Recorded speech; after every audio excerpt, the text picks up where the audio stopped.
Boiling water exploded across Dorothy Kane's face at exactly 10:17 p.m.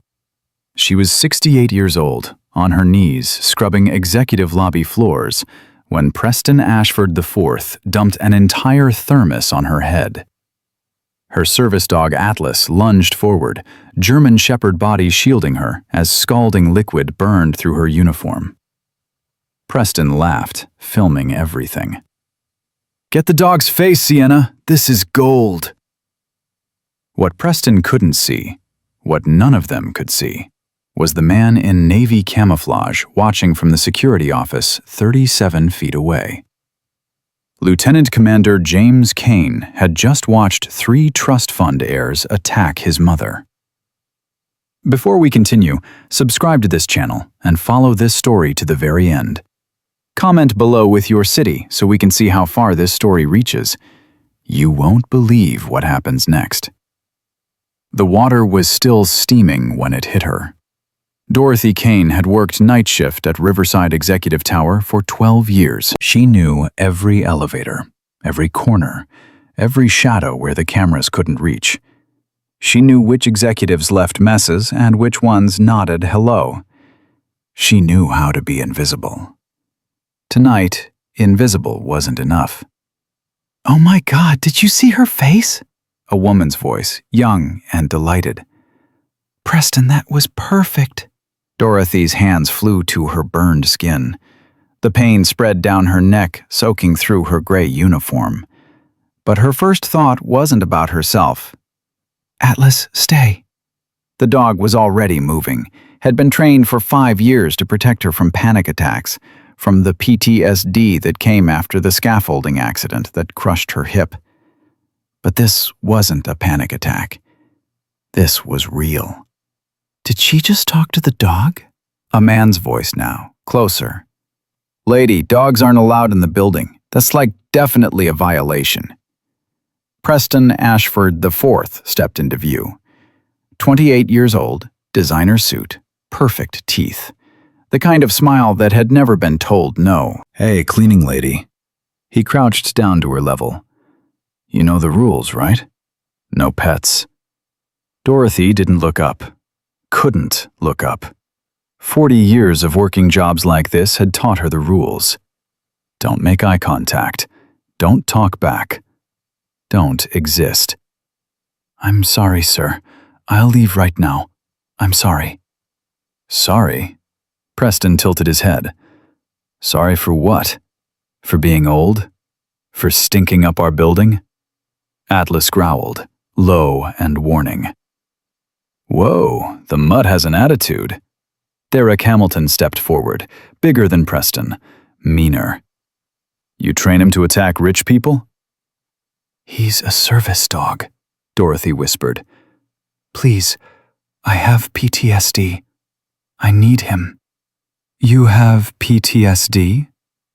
Sienna Blackwell circled around, phone raised, recording. 2 million followers watched her every move. "From what? Scrubbing too many toilets?" Laughter, cruel and echoing. Dorothy's breathing quickened. The panic was coming. The kind Atlas usually sensed minutes before it hit. But he couldn't help her now. Not with these people surrounding them. "Please," she managed. "I'll go. I'll never come back. Just let us leave." "Let you leave?" Preston stood slowly. "Nah, I don't think so. See, you broke the rules. And rule breakers need to learn lessons." He grabbed the second thermos from Sienna's hand. "No!" Dorothy tried to stand, but her hip gave out. The old injury, the one that ended her factory career, the one that made her take cleaning jobs in the first place. Preston poured. The water hit Atlas first. The dog yelped, tried to shield Dorothy again, but Derek kicked him hard in the ribs. "Derek, stop!" Dorothy lunged forward, hands outstretched, reaching for her dog, her companion, her lifeline. Preston shoved her back. She hit the marble floor. Her head cracked against the stone. Pain exploded behind her eyes, but she crawled forward anyway, reaching for Atlas, reaching past the laughter and the phone cameras and the burning humiliation. "Film this part," Preston said. "Film her begging." "I'm not," Dorothy's voice broke. "I'm not begging. I'm just trying to protect—" "Your dog?" Preston laughed. "Lady, you can't even protect yourself." That's when Atlas did something he'd never done before. He bit. Not hard, not breaking skin, just enough to make Derek stumble backward, cursing. "That dog just attacked me!" Derek's eyes went wild. "That's assault! That's a felony!" "No, please!" Dorothy grabbed Atlas's collar, pulled him close. "He's trained not to bite. He's never bitten anyone. You kicked him. He was protecting—" "I don't care what he was doing." Preston pulled out his phone. "I'm calling the cops. That animal's getting put down tonight." "No." Dorothy's world tilted. "No, please. He's all I have. My son is deployed overseas. My husband died 15 years ago. Atlas is all I have left. Please don't take him. Please." The begging she swore she'd never do. The pleading she'd avoided her whole life. It all came pouring out in front of 3 strangers who didn't care, who were filming, who were laughing. "All you have?" Preston crouched down again, right in front of her face. "That's actually pathetic. You're 68 years old and a dog is all you have?" Dorothy's chin trembled. She had a son. She had James, but he was gone.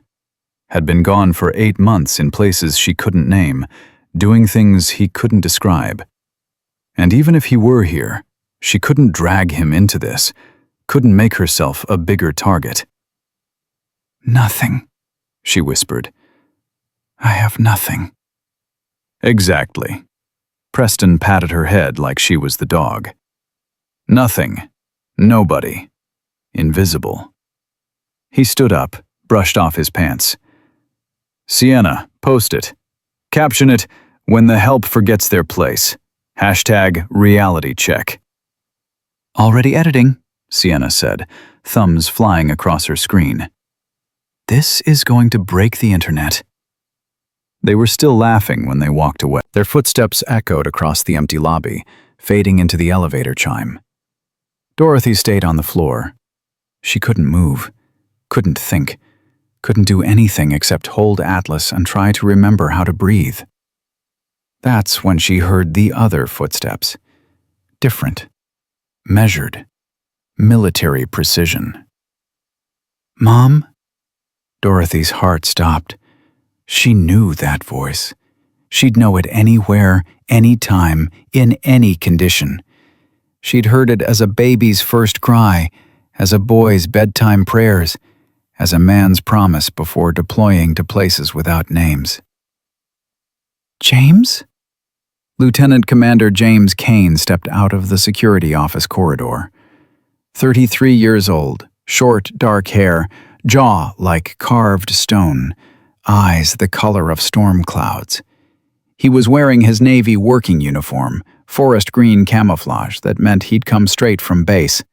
No time to change, no time to prepare. He knelt beside his mother, his hands that had diffused bombs, carried wounded teammates, held rifles in the dark, trembled as he touched her burned face. "I'm here, Mom. I'm here." "James?" Dorothy grabbed his arm like she was drowning. You can't do anything. They're important. Their families own everything. The police are their friends. You'll get in trouble. You'll lose." "Mom?" His voice was steady, controlled. The voice he used when everything was falling apart and someone needed to stay calm. "Look at me." She looked. "Did they hurt you?" Dorothy's mouth opened, closed. "It's just water. I'm fine. Mom, harder now. Did they hurt you?" The dam broke. "They burned me, James. They kicked Atlas. They filmed me begging. They're going to post it online. Everyone's going to see. Everyone's going to see me on the floor like a... Like what?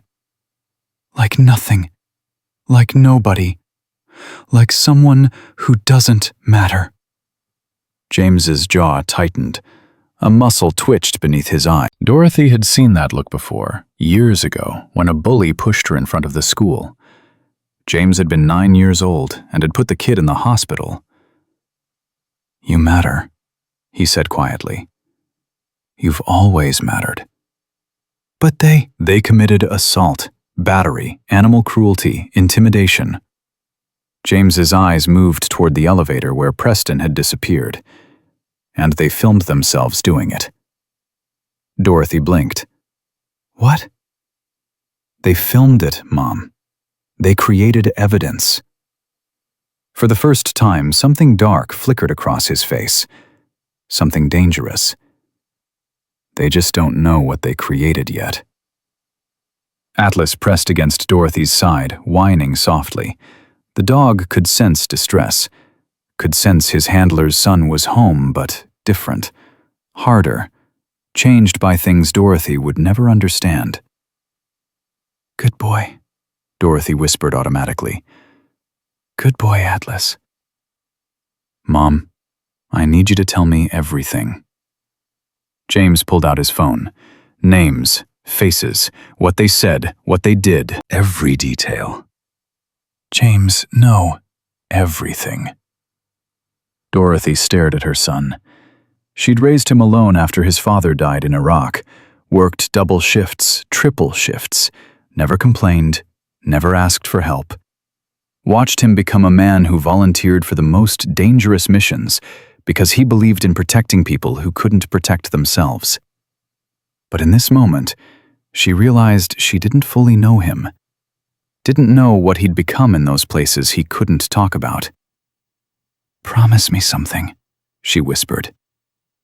"Anything. Promise me you won't hurt them." James was silent. "James, promise me." "I promise," he said finally, "that justice will be served. Real justice. The kind that sticks. The kind that can't be bought or buried." That's the only promise I can make, Mom." He helped her to her feet. Atlas supported her other side, the three of them moving as a unit toward the service exit. "Where are we going?" "Home. To treat those burns, to document your injuries. And then..."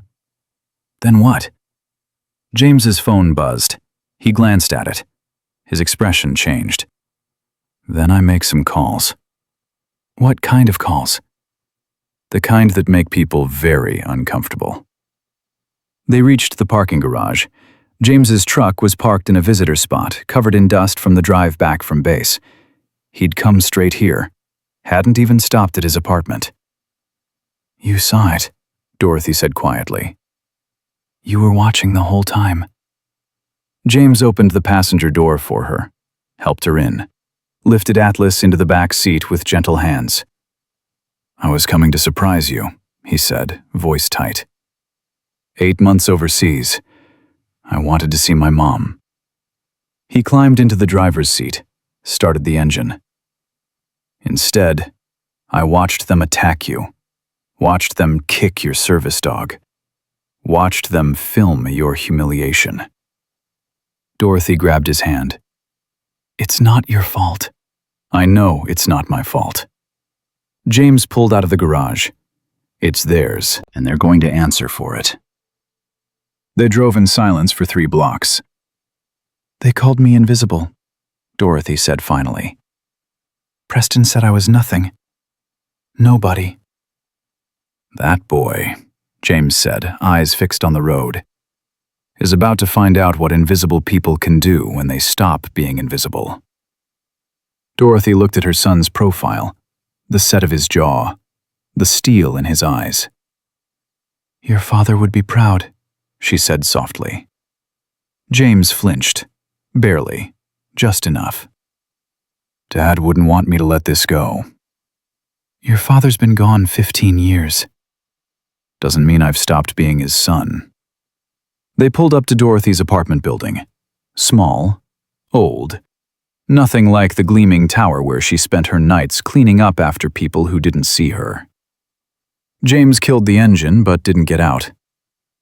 "Mom, I need you to understand something." "What?" "What happened tonight? That's just the beginning. Those people, the Ashfords, they've done this before. They're going to try to silence you, threaten you, maybe worse." Dorothy's hands trembled in her lap. "But I need you to also understand something else." James turned to face her. "I've spent 8 months in places that don't exist on any map. I've done things that don't exist in any report. I've made problems disappear for people who don't exist in any database." He leaned closer. "Do you really think I'm afraid of a trust fund kid who's never faced real consequences in his entire life?" Dorothy stared at her son, her baby, her protector. "What are you going to do?" "I'm going to give you a choice." James's voice softened. "You can let this go. Take whatever settlement they offer. Move somewhere new. Start over. I'll support you either way. Or you can fight. Publicly. Loudly. With me backing you every step of the way." Dorothy looked down at her burned hands, at Atlas in the back seat, still trembling from the attack, at the building where she'd lived alone for 15 years, raising a son who was gone more than he was home. "If I fight," she said quietly, "what happens to you? Your career? Everything you've worked for?" "I've been fighting for strangers my whole adult life, Mom. Maybe it's time I fought for family." Dorothy's eyes filled with tears. "They're powerful, James. More powerful than you know." "Then they've never met someone trained to fight powerful people." Atlas barked once, sharp, warning. James was out of the truck in seconds, hand moving to his hip where his service weapon usually sat. But he was stateside now, unarmed. Not that it mattered. 3 men stood in the shadows near Dorothy's building entrance. Big men, military-bearing, the kind who got paid to intimidate. "Lieutenant Commander Kane?" One stepped forward. "My employer would like a word." "Your employer can make an appointment." "Mr. Ashford doesn't make appointments. He gives opportunities." James smiled. It wasn't a nice smile. "Tell Mr. Ashford I'm not interested in opportunities, but if he wants to have a conversation about his son's assault charges, he can contact my attorney." "You don't have an attorney." "I will by morning." The man's expression hardened. "Commander, you seem like a smart guy. War hero, decorated service record. Why would you throw all that away for—" He glanced at Dorothy in the truck. "For someone who doesn't matter." James moved so fast the man didn't see it coming. One moment he was standing 3 feet away. The next, James had him pressed against the building wall, forearm across his throat. "Say that again," James whispered. "Say my mother doesn't matter. Please, give me a reason." The other 2 men moved forward, but James didn't flinch. "Your employer sent 3 contractors to intimidate a 68-year-old woman. That tells me everything I need to know about how scared he is." James released the man, stepped back. "Go tell Harrison Ashford that his son assaulted my mother. Tell him I have video evidence. Tell him I have connections in federal law enforcement. And tell him," James's smile widened, "tell him I'm just getting started." The 3 men retreated to a black SUV parked across the street. James watched them drive away before returning to the truck. "What just happened?" Dorothy's voice shook. "They know who I am, which means they've been watching you, probably for days." James helped her out of the truck. "We need to get inside, now." He swept the apartment first. Military precision. Every room, every window, every possible entry point. Only when he was satisfied did he let Dorothy sit down. James, I'm scared. I know. Really scared. Not of them, of what this might cost you. James knelt in front of his mother, took her burned hands in his. Mom, do you know what kept me alive in Iraq, in Afghanistan, in all those places I can't name? She shook her head. You. Knowing I had a mother who sacrificed everything so I could have a better life. Knowing someone was waiting for me to come home. His voice cracked slightly. You think I'm going to let some trust fund coward hurt you and walk away? You think I'm going to let them make you feel like you don't matter? But no buts. We fight. Together. And we win. Dorothy pulled her son into a hug, held him like she used to when he was small and scared of thunderstorms. Okay, she whispered. Okay. We fight. James's phone buzzed. He checked it. His expression shifted. What is it? The video. They posted it. Dorothy's stomach dropped. How many views? 50,000. And climbing. He scrolled through the comments, his face hardened with each swipe. People are angry, Mom. Really angry. At them, not at you. They are? Read this one.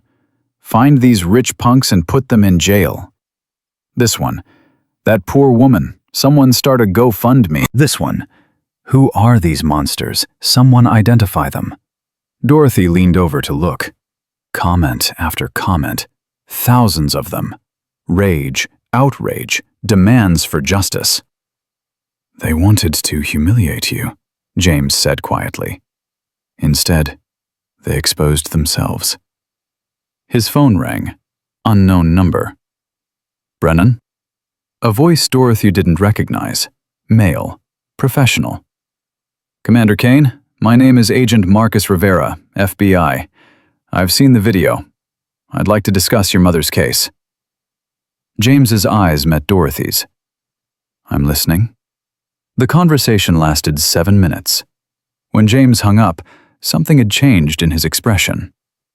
Mom, how much do you know about the Ashford family? They're rich. They own buildings all over the city. Harrison Ashford has connections everywhere. They also have FBI files. Multiple investigations over 30 years. Assault, intimidation, suspicious deaths of former employees. Dorothy's hand flew to her mouth. The FBI's been trying to build a case for years. But every time they get close, witnesses disappear. Evidence vanishes. The Ashfords have people in the police department, in the DA's office, everywhere. Then how? Because you're different, Mom.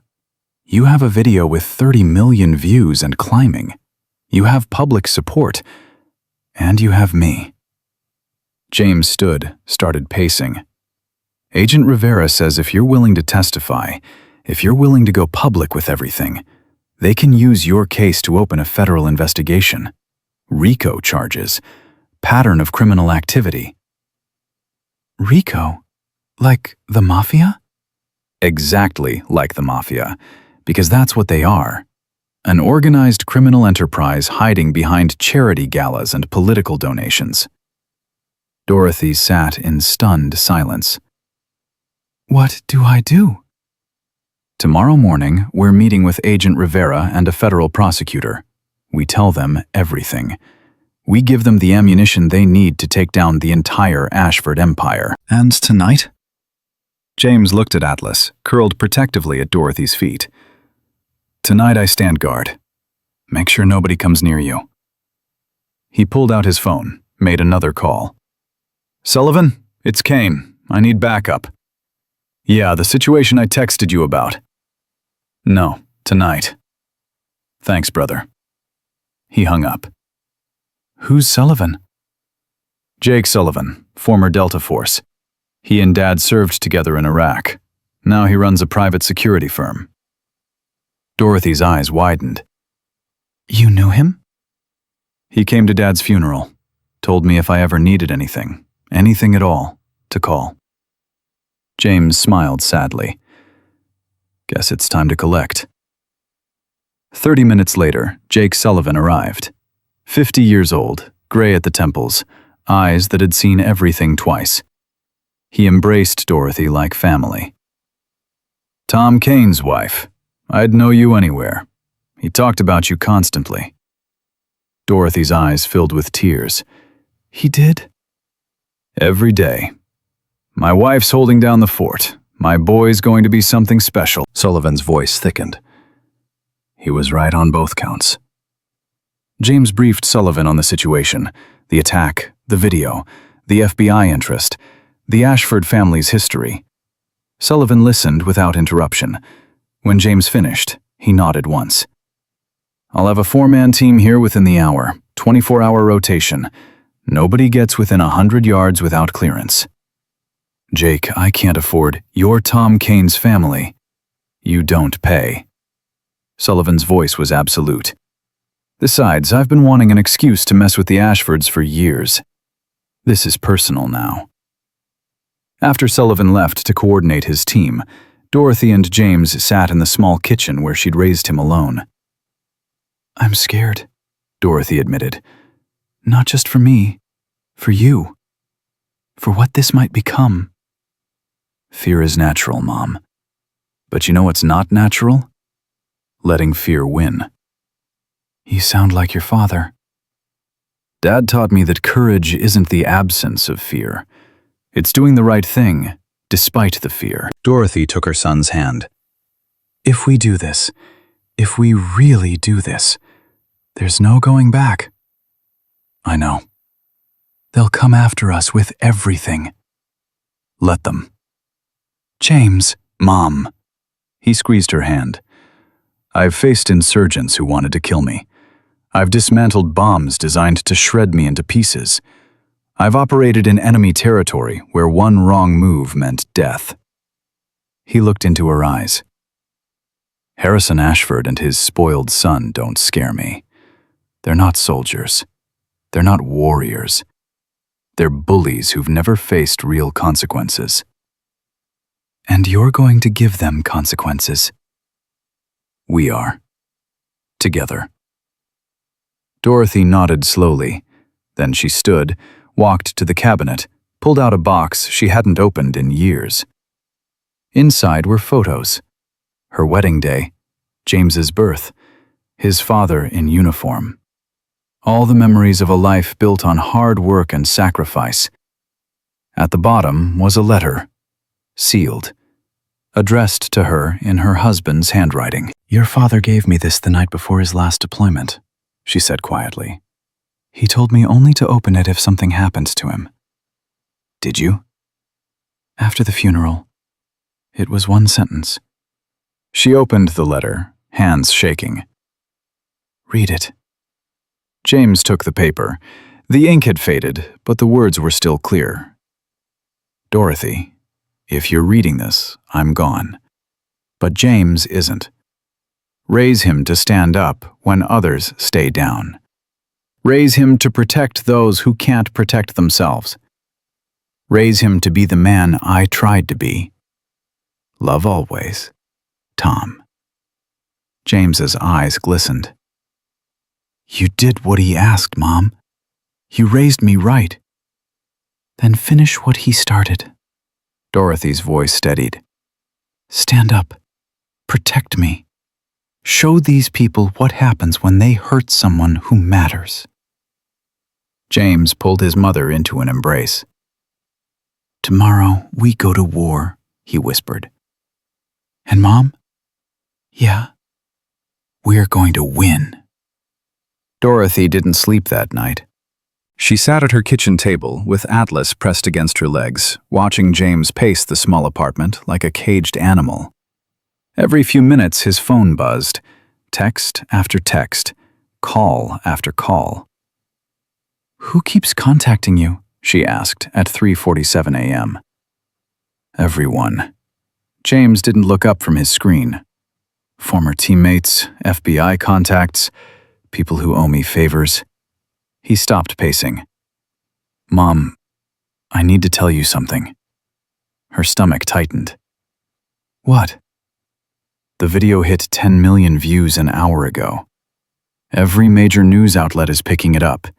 CNN, Fox, NBC. They're all asking for interviews. Dorothy's hands trembled around her coffee cup. 10 million people saw me on that floor? 10 million people saw what they did to you. There's a difference. James sat across from her. And they're furious. I've gotten 300 messages in the last 2 hours. People wanting to help, lawyers offering pro bono services, organizations wanting to advocate for you. I don't want to be famous, James. I just want this to go away. It's not going away, Mom. Not anymore. He reached across the table. But that's good. That's how we win.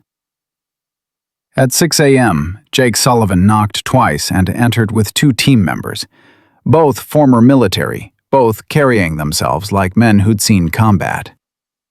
Perimeter secure, Sullivan said. Ashford sent another crew around 4 a.m. We intercepted them 2 blocks out. They got the message. What message? Dorothy asked. That this building is protected. That you're protected. That if they want to intimidate someone, they'll have to go through us first. James stood. Mom, get dressed. We're meeting Agent Rivera at 8. The FBI field office was nothing like Dorothy expected. No dramatic entrance, no armed guards, just a tired-looking building in an industrial part of the city. Agent Marcus Rivera met them in a conference room that smelled like burnt coffee and disappointment. Mrs. Kane. Rivera shook her hand gently, noticing the burns. Thank you for coming. I know this isn't easy. Nothing about this is easy. A woman entered behind Rivera. 40-something, sharp suit, sharper eyes. I'm Rachel Chen, federal prosecutor. I've been assigned to this case. Dorothy's breath caught. Case? There's already a case? There will be, if you're willing to testify. Rachel sat, opened a laptop. Mrs. Kane, what happened to you wasn't random. The Ashford family has a pattern of abuse spanning 30 years. We've been trying to build a federal case for the better part of a decade. Why haven't you succeeded? Because every witness we've ever approached has either been bought off, threatened into silence, or disappeared. Rachel's jaw tightened. But you're different. You have public support. You have documentation. And you have, she glanced at James, protection. Rivera leaned forward. Mrs. Kane, I need you to understand what you're walking into. Harrison Ashford has connections in law enforcement, the judiciary, city government. He's donated millions to political campaigns. He owns people. He doesn't own me. No, but he'll try to destroy you, your reputation, your livelihood. He'll dig up every mistake you've ever made and blast it across every media outlet that will listen. Dorothy's hands shook. James covered them with his own. What do you need from her? He asked. Everything, Rachel said. Every detail of the attack, every interaction with the Ashfords. And I need you to meet with other victims, women who've been silenced for years. Other victims? Dorothy's voice cracked. How many? Rivera exchanged a look with Rachel. 12 that we know of, probably more. The room tilted. Dorothy gripped the table edge. 12 women? 12 documented cases of assault, harassment, or intimidation by Preston Ashford and his associates over the past 8 years. His father, Harrison, has a longer history. 23 cases over 30 years. James's face went stone cold. 23? Most settled out of court. NDAs signed. Victims paid to disappear. Rachel pulled up files on her laptop. But 3 years ago, one victim refused the settlement. Elena Martinez, 26 years old, worked in the tower's property management office. What happened to her? She died. Fell from scaffolding on the 14th floor. Ruled accidental. Dorothy felt the blood drain from her face. You think they killed her? We think it's suspicious that she died 2 days before she was scheduled to give a deposition in a civil lawsuit against Preston Ashford. Rivera's voice was flat. We think it's suspicious that the police investigation was closed within 72 hours.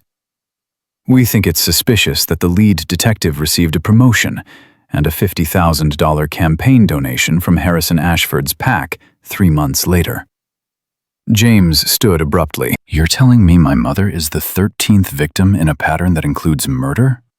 We're telling you that the Ashfords are dangerous, that they've gotten away with abuse for 3 decades because they've never faced real consequences. Rachel closed her laptop. Until now. Dorothy couldn't breathe. 12 other women, maybe a murder.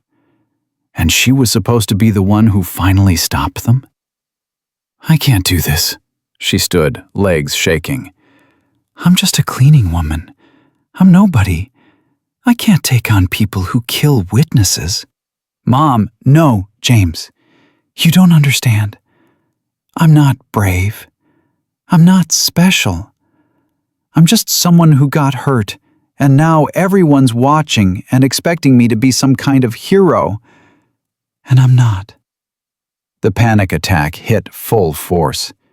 Her vision narrowed, her chest constricted. Atlas was immediately there, pressing against her legs, doing the deep pressure therapy he'd been trained for. But it wasn't enough. I can't breathe. James, I can't. He was beside her in seconds, guiding her to a chair, talking in that steady voice he'd learned in combat. You can breathe, Mom. You are breathing. Count with me. In for 4. 1, 2, 3, 4. She tried, failed, tried again. Out for 4. 1, 2, 3, 4. Slowly, the room came back into focus. Rivera had left, giving them privacy. Rachel sat quietly, not judging, just waiting. I'm sorry, Dorothy gasped. I'm so sorry. Don't apologize. Rachel's voice was gentle. Mrs. Kane, I've been a prosecutor for 17 years. I've seen a lot of victims. And you know what the brave ones all have in common? Dorothy shook her head. They're terrified. Every single one. But they testify anyway. Rachel leaned forward. Courage isn't the absence of fear. It's acting despite the fear. That's what my husband used to say. He was right. Rachel pulled out a folder. I want you to meet someone. Her name is Maria Santos. She's 28 years old. Preston Ashford assaulted her 8 months ago. Dorothy's hands clenched. Did he? She signed an NDA, took a settlement, $50,000 to stay silent about what he did to her in a storage room after hours. Why are you telling me this? Because she's willing to break that NDA. She's willing to testify. But she's scared. She needs to know she's not alone. Rachel paused. She needs to meet you. Me? Why me? Because you stood up. Because 10 million people watched you get attacked, and you're still here, still fighting. You're proof that someone can challenge the Ashfords and survive. James squeezed Dorothy's shoulder. You don't have to decide right now. But Dorothy was thinking about 12 other women, about Elena Martinez falling from scaffolding, about Maria Santos somewhere out there, carrying the weight of what Preston had done to her. When can I meet her? Maria Santos lived in a different city now. Different name on her mailbox. Different hair color. Different everything. But when she opened her apartment door and saw Dorothy, her eyes filled with tears. You're her. You're really her. I'm nobody special, honey. You stood up to them. Maria's voice broke. Nobody stands up to them. Nobody ever stands up. They sat in Maria's small living room. James and Rachel stayed in the kitchen, giving them privacy. Atlas lay at Dorothy's feet, sensing the younger woman's distress. Tell me what happened, Dorothy said gently. Maria's hands twisted in her lap. I worked at the tower, front desk. I was good at my job, polite, professional. I never caused problems. What did he do? He noticed me, started coming by the desk more often, making comments about my appearance, asking personal questions. Maria's voice dropped to a whisper. I tried to be professional, tried to brush it off. But he didn't stop. One night I was working late, inventory in the storage room. He came in with 2 friends. Det and another guy I didn't recognize. They blocked the door. Dorothy's stomach turned. He said, Maria's breath hitched. He said I'd been teasing him, leading him on, that I owed him. Oh, sweetheart. I said no. I fought. I screamed. But the storage room is soundproofed. Nobody heard. Tears streamed down Maria's face. When they were done, Preston took pictures. Said if I told anyone, he'd send them to my family, to my church, to everyone I knew.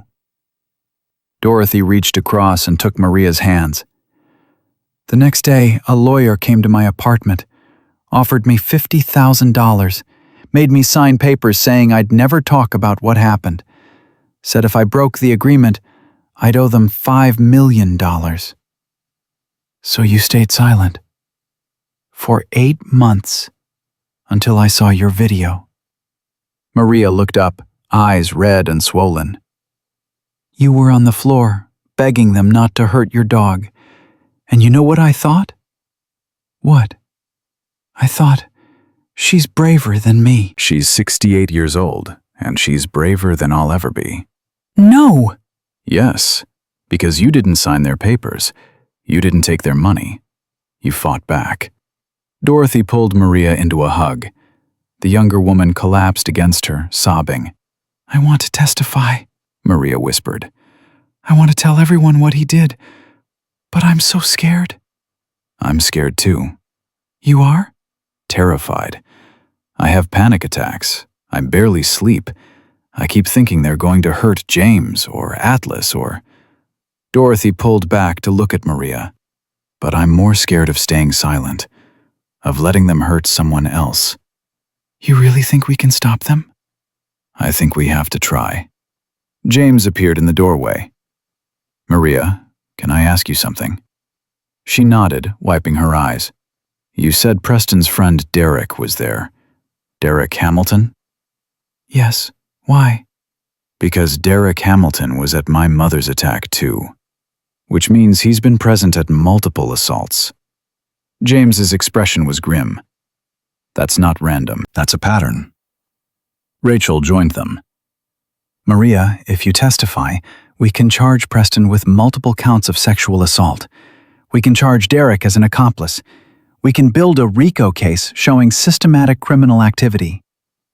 What about the NDA? The $5 million? NDAs don't protect criminal activity. You can't sign away your right to testify about a crime. Rachel's voice was firm.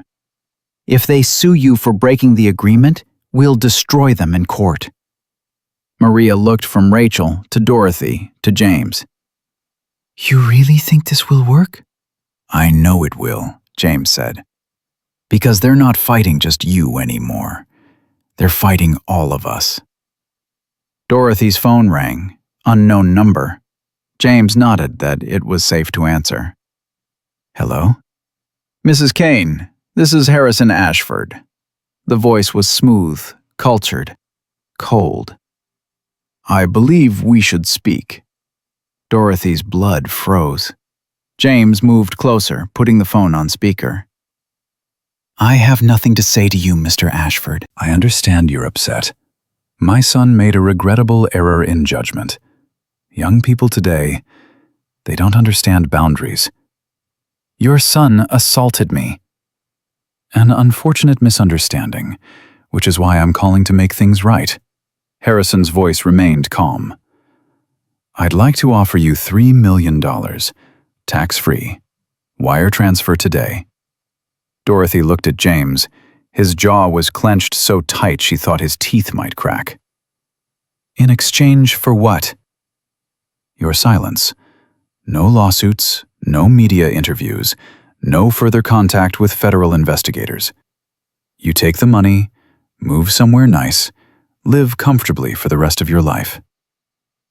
And your son? Will face appropriate consequences within our family. I assure you, Mrs. Kane, Preston will learn from this experience. Dorothy's hands shook with rage. You think you can buy me?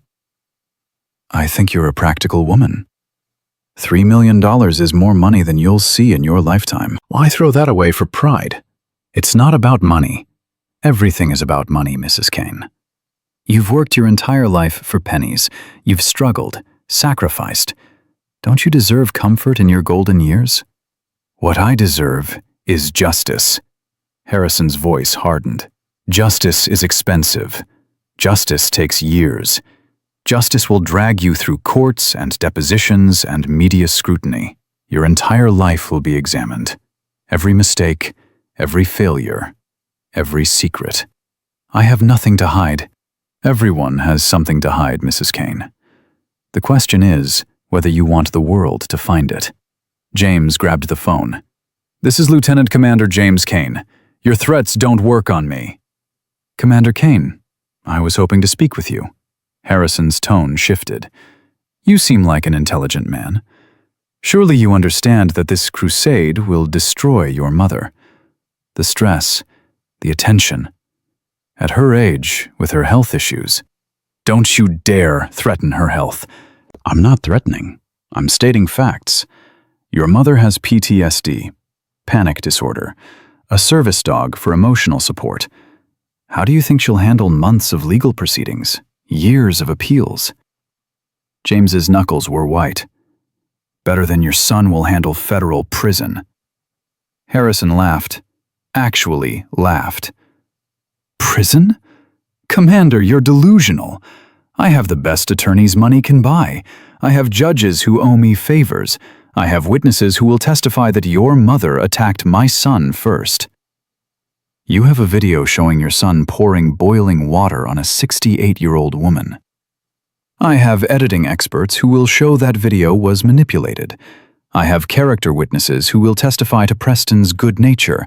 You have nothing, James interrupted, because we have Maria Santos, and we're going to find the other victims, and we're going to bring all of them forward together. Silence, long and dangerous. You've made a mistake, Commander. Is that a threat? It's a prediction.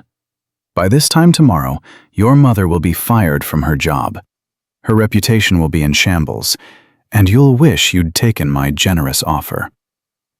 The line went dead. Dorothy sat in stunned silence. He's going to fire me? He doesn't have the authority. Dorothy's phone rang again. Different number. She recognized it immediately. That's my supervisor, she answered, hands shaking. Dorothy, it's Martin Henderson. I need to see you in my office. Now. Martin, I'm not scheduled until tonight. This can't wait. His voice was strained. Please, come now.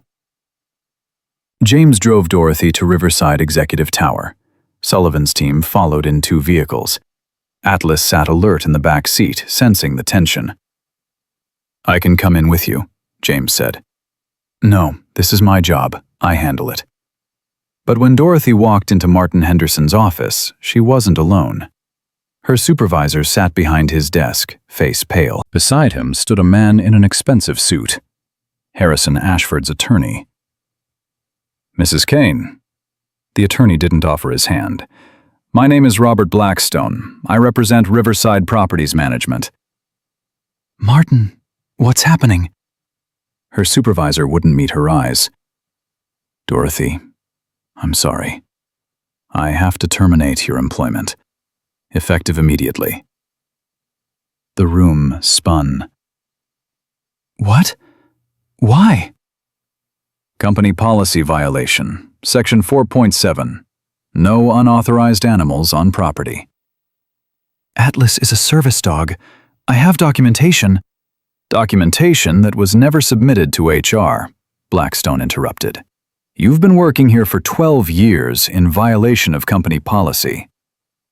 That's not true. I submitted everything when I got Atlas 5 years ago. We have no record of such submission. Blackstone pulled out a folder. Furthermore, security footage shows you've been allowing the animal to roam freely in tenant spaces, creating a health hazard, potential liability. Dorothy's legs weakened. Martin, you know that's not true. Her supervisor finally looked at her. His eyes were apologetic, but resigned. Dorothy, I'm sorry. The decision came from ownership. There's nothing I can do. Ownership? You mean the Ashfords? I mean the board of directors. Martin stood, pulled an envelope from his desk. This is your final paycheck, plus 2 weeks severance. Your access card is deactivated. You need to leave the premises immediately. 12 years, Martin. 12 years I've worked here. I never called in sick, never complained, never... I'm sorry, Dorothy. I truly am. Blackstone stepped forward. Mrs. Kane, if you leave quietly, we won't pursue charges for the damage caused by your animal during last night's incident. What damage? Atlas didn't damage anything. Security footage shows the animal attacked Mr. Derek Hamilton, unprovoked. That's a felony. Dorothy's vision blurred with rage and tears. That footage shows Derek kicking Atlas first. That's your interpretation. Our legal team sees it differently. Blackstone handed her a business card. If you wish to dispute this termination, you're welcome to file a complaint with the labor board. Of course, we'll be forced to pursue criminal charges against you and recommend your service dog be seized by animal control pending investigation. The threat was clear. Fight back, lose Atlas. Dorothy took the envelope with shaking hands. I need to collect my things from my locker. Already packed. Martin handed her a box. I'm sorry, Dorothy. I really am. She walked out of that building for the last time with her head high and her heart breaking. James met her at the entrance, took one look at her face, and pulled her into his arms. They fired me, she whispered. After everything, they just fired me. I know, Mom. I know. How did you know? Because Harrison Ashford called it. Because he wanted you to know he has that much power. James's voice was ice, but he just made his second mistake. What was his first? Hurting you. James guided her toward the truck. His second was thinking terminating you would make you go away. Dorothy climbed into the passenger seat, clutching her box of belongings. 12 years of work. Photos of James in his Navy uniform, a coffee mug that said, "World's Best Mom," a sweater she kept for cold nights. What do we do now? James started the engine. Now, we call Rachel Chen and add wrongful termination to the charges. Now we document that Harrison Ashford retaliated against a victim within 6 hours of refusing his bribe. He pulled into traffic. Now we show the world exactly who these people are. Dorothy's phone buzzed. A text from an unknown number. She opened it. A photo. Her apartment building. Taken from across the street. Taken recently. Another text. You should have taken the money. James saw it. His expression went deadly calm. Call Sullivan. Now. Sullivan's voice came through James's phone before the first ring finished. I see them. Black sedan, 2 occupants. They've been circling your mother's building for the past 40 minutes.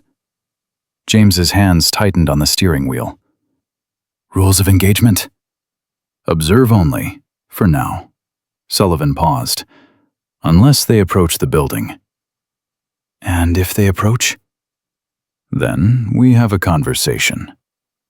Dorothy stared at her phone, at the photo of her home, at the message that felt like a fist around her throat. James, I want to go somewhere else. Anywhere else. No. What? That's what they want, Mom. They want you scared. They want you running. They want you to disappear like every other victim. James pulled into a gas station 3 blocks from her apartment. We're not giving them what they want. He turned to face her. You trust me? Of course I trust you. Then trust me when I say you're safer in that apartment with Sullivan's team than you would be anywhere else in this city. We know the terrain. We control the access points. We've set up surveillance on every approach. His jaw tightened. And if they try something, we'll be ready. Dorothy looked at Atlas in the back seat. The dog was panting, stressed, picking up on every emotion radiating through the vehicle. What if they don't try something obvious? What if they just... Her voice cracked. What if they hurt someone I care about to get to me? Like who? Like you. James smiled. Actually smiled. Mom, I've survived 3 tours in combat zones. IEDs, sniper fire, a hostage situation that went sideways in ways I still can't talk about. He took her hand. Harrison Ashford's hired muscle doesn't scare me. But, no buts. We go home. We document the threat. We add it to Rachel Chen's case file. We show that the Ashfords are escalating because they're desperate. When they pulled up to Dorothy's building, Sullivan was waiting outside with 2 of his team. Both men were armed, both scanning the street with professional precision. Sedan left 10 minutes ago, Sullivan reported, but they'll be back. Good. James helped Dorothy out of the truck. Let them come. Let them document their own harassment. Inside the apartment, Dorothy collapsed onto her couch. Atlas immediately climbed up beside her, pressing his weight against her side. The dog knew. He always knew when she was close to breaking. I lost my job today, she said to the empty room. 12 years. Gone. James was at the window checking sightlines. We'll file a wrongful termination lawsuit tomorrow. With what money? I just lost my income, James. I can't afford lawyers. I can barely afford rent. Rachel Chen knows employment attorneys who'll take the case pro bono. The publicity alone is worth millions to them. Dorothy laughed bitterly. Publicity. That's all I am now. A viral video. A symbol, not a person. James crossed the room and sat beside her. You're my mother. That's who you are to me. Everything else is noise. Her phone rang. She didn't recognize the number. Don't answer, James warned. But Dorothy was tired of being told what to do, tired of being afraid. She answered. Is this Dorothy Kane? A woman's voice, young, shaking. Who's asking? My name is Lisa Park. I worked at Riverside Tower 3 years ago. I saw your video and The voice broke. I need to tell someone what happened to me. Dorothy's breath caught. What did happen to you? Preston Ashford cornered me in the parking garage. It was late. I was alone. He said... Lisa started crying. He said he liked Asian women, that I should feel honored he was interested. Oh, honey. I pushed him away. I tried to run. He grabbed my hair. Lisa's breathing turned ragged. His friend Derek held me down while Preston... I can't say it out loud. Dorothy's vision blurred with rage. Where are you now? Seattle. I moved, changed my name, tried to forget. But I saw you on that floor and I realized I can't forget. I'll never forget. And if I don't say something, he's going to keep doing this to other women." "He is," Dorothy said quietly. "He did it to Maria Santos 8 months ago." Lisa's breath hitched. "There are others?" "At least 12 that we know of." Silence, long and broken. "I want to testify," Lisa whispered. "I want to tell everyone what he did. But I'm so scared he'll find me." James was already on his second phone texting Rachel Chen. Within minutes, the prosecutor called back. "Mrs. Kane, I understand you have another witness?" Dorothy handed the phone to James. He spoke in low, professional tones, asking Lisa questions about dates, locations, evidence. When he hung up, his face was grim. "Lisa has medical records from the night of the assault. She went to the emergency room, got a rape kit done. But she never reported it to police because she was terrified," Dorothy finished. "Because women like her don't win against men like Preston. She does now. Rachel's sending a team to Seattle tonight. They'll take Lisa's statement, secure the evidence, bring her into protective custody if needed." Dorothy stood and walked to the window. Across the street, a different car had appeared. Dark blue. 2 men inside. Not even trying to hide. "They're watching us." "I know. "Doesn't that bother you?" It bothers me that they think watching is enough." James joined her at the window. "They're amateurs, Mom. Real surveillance doesn't announce itself. This is theater. They're trying to intimidate you." "It's working." Atlas whined and pawed at the door. Dorothy checked her watch. 7 p.m. He needed to go out. "I'll take him," James said. "No, he's my dog. My responsibility." "Mom." "I'm not hiding in my own home, James. I'm not letting them take that from me too." She clipped Atlas's leash and opened the door. Sullivan materialized in the hallway. "Ma'am, I'd prefer if you let me accompany you." "It's just around the block." "Ma'am." "I appreciate your concern, Mr. Sullivan, but I've been walking my dog alone for 5 years. I'm not stopping now." She could feel James's disapproval radiating from the apartment, but she didn't care. She was tired of being protected, tired of being managed, tired of everyone treating her like she might shatter. The evening air was cool. Atlas trotted beside her, relieved to be moving. They walked their usual route, past the bodega on the corner, past the playground where neighborhood kids played, past the small park where she sometimes sat and remembered her husband. That's where they were waiting. 2 men, different from the ones in the car, bigger, meaner. The kind who got paid to hurt people. "Dorothy Kane?" The first one stepped into her path. Atlas growled. A deep, warning sound Dorothy had never heard from him before. "Get out of my way." "We just want to talk." "I don't want to talk to you." The second man moved behind her, cutting off her retreat. "Our employer sent a message. You didn't respond appropriately." Dorothy's heart hammered. "Your employer can..." "Careful." The first man stepped closer. "You're an old woman with a dog. Accidents happen. Falls, heart attacks. Dogs get hit by cars." Atlas's growl intensified. The dog positioned himself between Dorothy and the threat, hackles raised. "If you touch my dog, you'll what?" The man smiled. "Call the police? Lady, the police don't care about people like you." That's when Atlas lunged. The dog didn't bite, didn't attack, just barked and charged with enough force to make the first man stumble backward. Dorothy used the distraction to run. Her hips screamed in protest, the old injury flaring, but she didn't stop. She made it 10 feet before the second man grabbed her arm. "Let go of me!" Shut up. He twisted her wrist, sending pain shooting up her arm. You've got 24 hours to disappear. Take whatever money you can get and leave town. If you don't... He never finished the sentence. James appeared out of nowhere, moving with a speed Dorothy had never seen.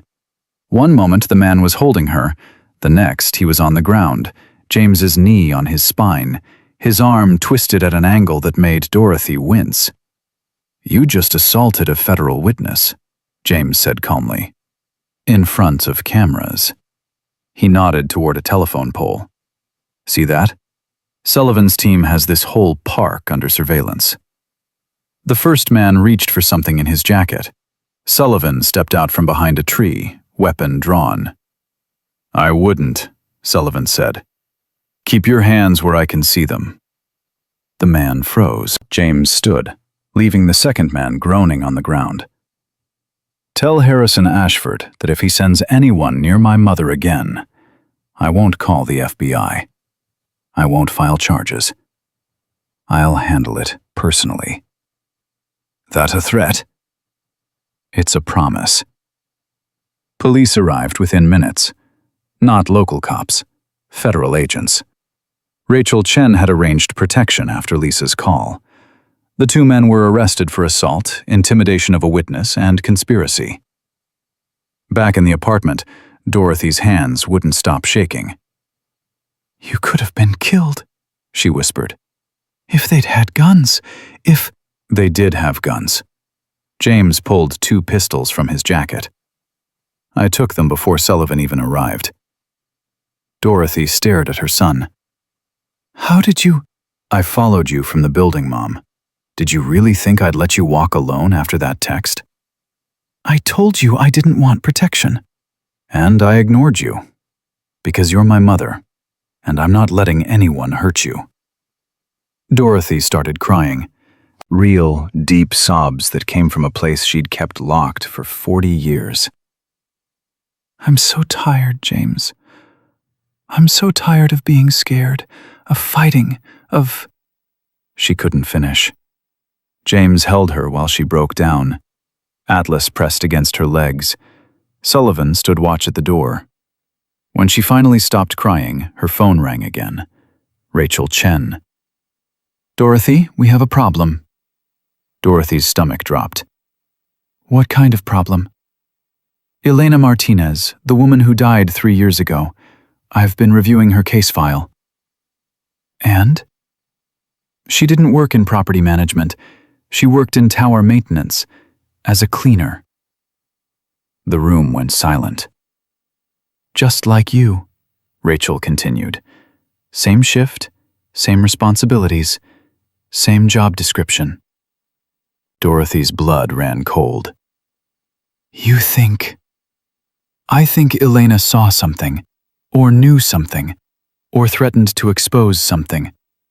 Rachel's voice was tight. And I think the Ashfords made an example of her. To scare other workers into silence. Exactly. James grabbed the phone. Do you have evidence? I have Elena's sister, Rebecca Chen. She's been trying to get someone to investigate her sister's death for 3 years. Every detective, every attorney, every journalist, they all shut her down. Until now. Until now. Rebecca has security footage from the night Elena died, footage that contradicts the official police report.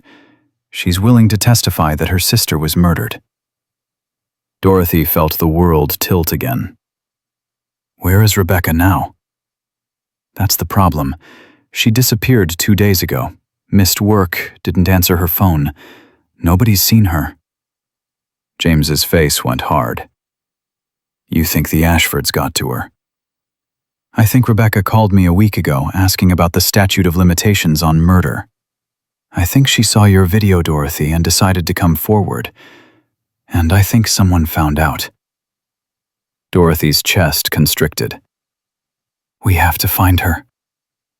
The FBI is searching. But Dorothy... Rachel paused. If they killed Rebecca to keep her quiet, you need to understand what that means. It means I'm next. It means we need to move faster.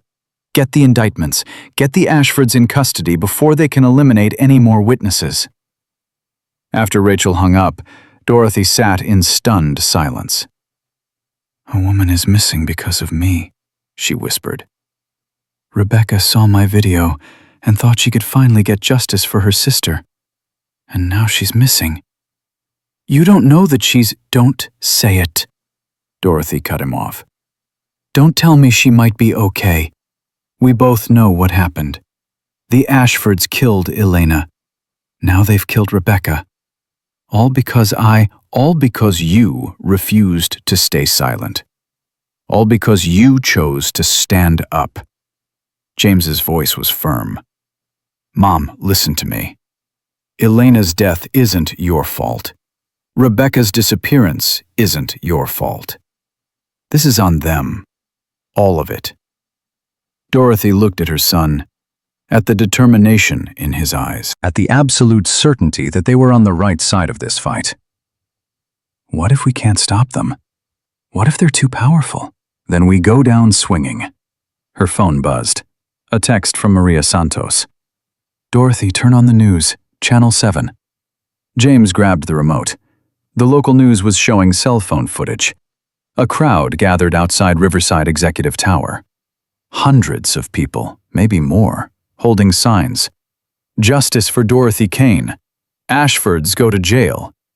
We see you now. The reporter's voice cut through Dorothy's shock.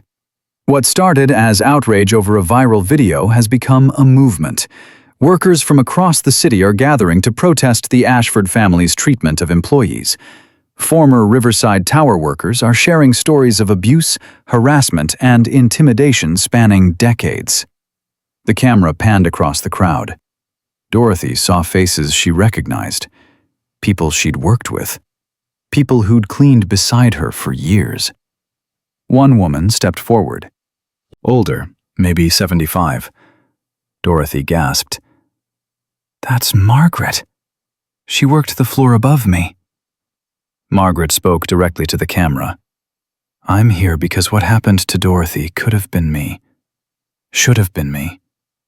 I've been pushed, yelled at, had things thrown at me. But I stayed quiet because I needed the job. Her voice strengthened. I'm done being quiet. We're all done being quiet. The camera shifted to another worker, then another. A dozen testimonies. A dozen stories of abuse. James turned to his mother. You did this. I didn't. You stood up. And now they're standing with you.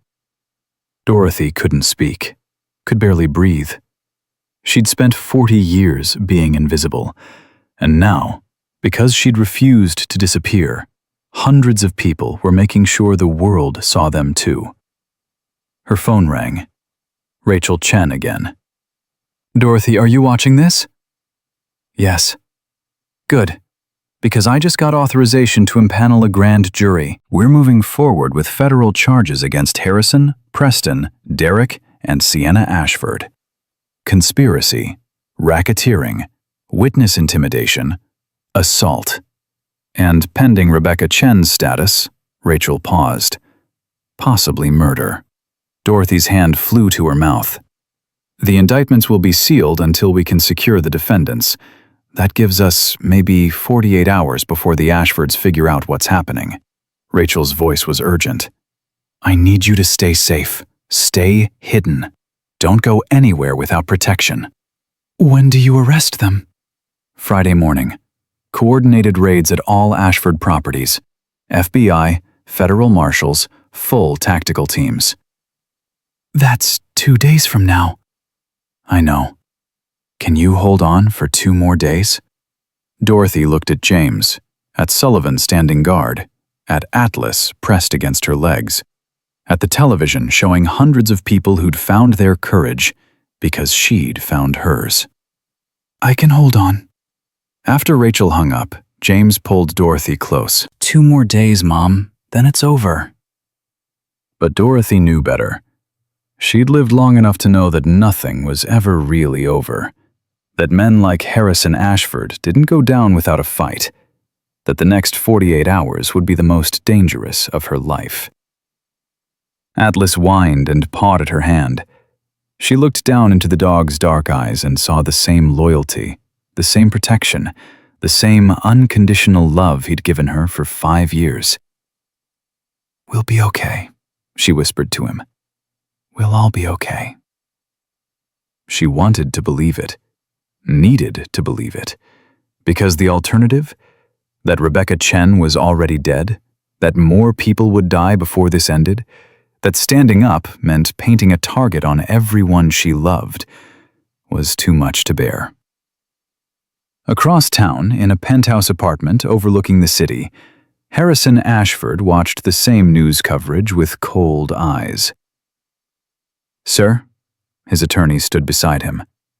"The protests are growing. Social media is exploding. We need to issue a statement." "No statements," Harrison said quietly. "We tried money, we tried intimidation, we tried firing her. What's left?" Harrison turned from the window. "Permanent solutions." The call came at 2:47 a.m.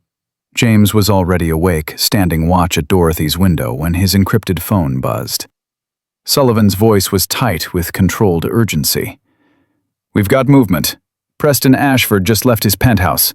Alone. No security detail. No driver." James's blood went cold. "Where's he going?" "That's what worries me. He's not heading to his usual places. He withdrew $50,000 cash from an ATM 20 minutes ago, purchased a burner phone, and, Commander..." Sullivan paused. "He stopped at a gun shop that one of my contacts owns.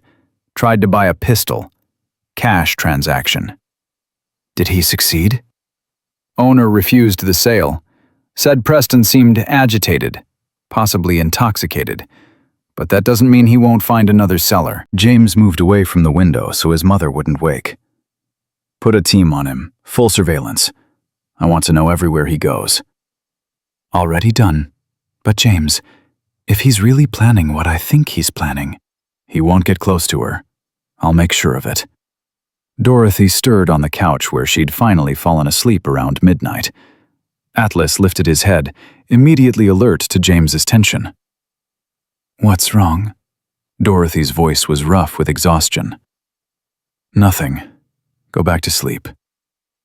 "James Kane, don't you dare lie to me. What's happening?" He couldn't protect her from this. Couldn't shield her from the truth that Preston Ashford was spiraling, and desperate men did desperate things. Preston's on the move. Sullivan thinks he might try something. Dorothy sat up, fully awake now. "Try what?" "We don't know yet. But Rachel moved up the arrest timeline. FBI's moving in 6 hours instead of 48. 6 hours? Why?" James's phone buzzed again. Rachel Chen. "James, we found Rebecca." His heart stopped. "Where?" "County morgue. Fishermen pulled her body from the river this morning. She'd been dead approximately 48 hours. Dorothy saw the expression on her son's face and knew. Just knew. "She's dead, isn't she?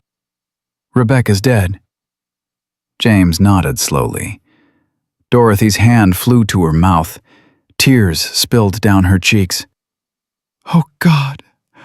Oh God, this is my fault. No, she came forward because of me. She died because of me." "She died because the Ashfords are murderers." James's voice was steel. "Because they've been killing people for years and nobody stopped them. Until now." Rachel's voice continued through the phone. "Medical examiner found signs of struggle, bruising consistent with being held underwater. This wasn't suicide, James. This was murder." "Can you prove it?" "We're working on it. But here's what changes everything. Rebecca called her sister 3 hours before she disappeared." Left a voicemail saying she'd found something. Security footage from the night Elena died. The original recordings, not the edited versions the police saw. James's pulse quickened. Where's the footage now? That's what we're trying to find out. Rebecca said she hid it somewhere safe, somewhere the Ashfords couldn't reach. Dorothy grabbed James's arm. Her sister would know. Elena's sister would know where Rebecca might hide something important. Maria's in protective custody in Seattle. No. Dorothy's voice was urgent. Rebecca had another sister, younger, Sarah. She lives here in the city, works at the community college. Rachel's voice sharpened. How do you know that? Rebecca came to Elena's funeral 3 years ago. I was there. I talked to both sisters. Sarah was devastated. Said she'd never stop looking for whoever killed Elena. We need to find Sarah. Now. James was already moving. I'll handle it. Sullivan can stay with Mom. Like hell. Dorothy stood, swaying slightly from exhaustion and stress. If we're finding Sarah, I'm coming. She knows me. She might not trust strangers showing up at her door in the middle of the night. Mom, it's too dangerous. Everything's dangerous now. Preston's out there with a gun and murder on his mind. Rebecca's dead. We're 6 hours from arrests that might not happen if we can't prove Harrison ordered these killings. Dorothy's voice didn't waver. I'm coming. They found Sarah Chen in a campus security office giving a statement to police. She looks up when Dorothy walked in, and her face crumbled. You're her. You're Dorothy Kane. Sarah, honey, I'm so sorry about Rebecca. Sarah's hands shook as she wiped her eyes. They killed her. Just like they killed Elena. The police are calling it an accident, but I know they murdered her. James stepped forward. Sarah, I'm Lieutenant Commander James Kane. My mother told me you and Rebecca were close. We were. After Elena died, we only had each other. Rebecca called you before she disappeared. Do you know what she found? Sarah looked at the police officer in the room. Young, uncomfortable, clearly out of his depth. Can we talk privately? The officer started to protest, but James's military bearing and federal credentials ended the discussion quickly. Once they were alone, Sarah pulled out her phone. Rebecca sent me this the night before she died. She pulled up a video. Shaky footage, clearly filmed in secret. A parking garage. Timestamp. 3 years ago. Elena Martinez walking toward her car after a late shift. Then 2 men appeared. Preston Ashford and Derek Hamilton. Dorothy's blood froze as she watched Preston corner Elena. Watched her try to run. Watched Derek grab her and hold her, while Preston— Turn it off, Dorothy whispered. Please, turn it off.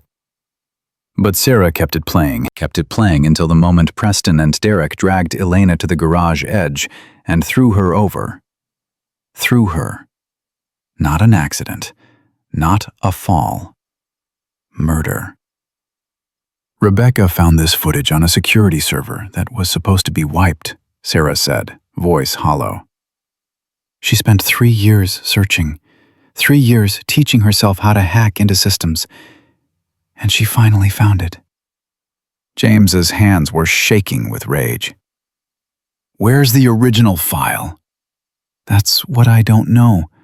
Rebecca said she uploaded it somewhere safe, somewhere they'd never think to look.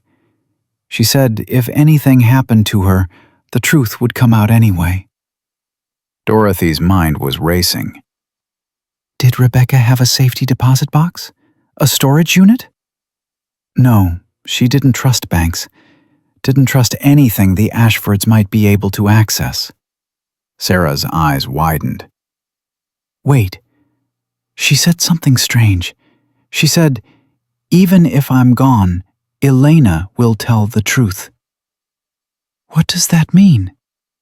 I don't know. But Rebecca visited Elena's grave every week, without fail, even in bad weather, Even when she was sick, she never missed. James was already texting Sullivan. "What cemetery?" "Oak Hill, Section C." They left campus with Sarah in protective custody, heading straight for Oak Hill Cemetery. It was 4:23 a.m. The sun wouldn't rise for 2 more hours. James drove while Dorothy sat in the passenger seat, trying to process what she'd just seen. "They threw her," Dorothy whispered. "Like she was garbage. Like she was nothing." "I know, Mom." "And they've been walking free for 3 years, living their lives, attending parties, while Elena's family suffered." James's jaw was clenched so tight, Dorothy thought his teeth might crack. Not for much longer. They reached the cemetery just as Sullivan called. "Commander, we've lost Preston." James's heart stopped. "What?" "He ditched his car in a parking garage downtown, switched to a motorcycle we didn't have tagged. We're trying to pick up his trail, but he's coming from my mother. That's my assessment. I've got teams converging on the apartment, but if he knows we're protecting her there, he'll look for her somewhere else." James's mind raced. Somewhere public, somewhere he thinks she might go. Dorothy grabbed his arm. "The cemetery. If he knows about Rebecca, if he knows about the footage—" "He'll think you're here looking for it." They were sitting ducks. James killed the headlights and pulled behind a maintenance building. "Mom, get down, now." "James, down!" Dorothy dropped below the window line. Atlas pressed against her, growling low. The dog had sensed danger before any of them saw it. A motorcycle engine cut through the pre-dawn silence. Preston Ashford appeared, riding a black Ducati, no helmet, moving too fast for someone who wasn't running from something. He parked near the cemetery entrance and dismounted, pulling something from his jacket. A gun. Small caliber. Probably bought off the street after the legitimate dealer refused him. "He's armed," James whispered into his phone. "Sullivan, I need backup at Oak Hill Cemetery, now." 10 minutes out." "We don't have 10 minutes. Preston was moving through the cemetery now, checking gravestones, clearly looking for something. For someone. James made a decision. "Mom, stay in the truck, lock the doors. If I'm not back in 5 minutes, drive to the police station. Don't stop for anything." "You can't go out there alone." "I've handled worse odds than one rich kid with a pistol he doesn't know how to use." "James." But he was already gone, moving through the darkness with the practiced silence of a Navy SEAL who'd spent years hunting people in the dark. Dorothy watched through the window as her son approached Preston from behind. Watched as he got within 10 feet. 8 feet. 5 feet. Preston spun around. "Stay back!" His voice was high, panicked. The gun shook in his hand. "I swear to God I'll shoot!" James stopped, hands visible, non-threatening. "Preston, put down the gun. You're that cleaning lady's son. The SEAL." "That's right. And you're holding a weapon you don't know how to use on a man who's trained to disarm people in less than 2 seconds. I'm not afraid of you." "Yes, you are. You're terrified. That's why you're here. That's why you bought that gun. That's why you killed Rebecca Chen." Preston's face twisted. "I didn't. She wouldn't stop digging. Wouldn't stop asking questions about Elena. My father said we had to." He stopped, realized what he'd just admitted. James took a step closer. "Your father told you to kill Rebecca." "Shut up!" "That's murder for hire, Preston. Federal death penalty." "I said shut up!" Preston raised the gun higher. His finger moved to the trigger.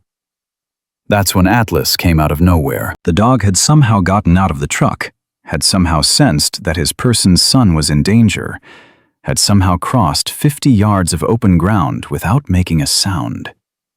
Atlas hit Preston low and hard, jaws clamping on the wrist holding the gun.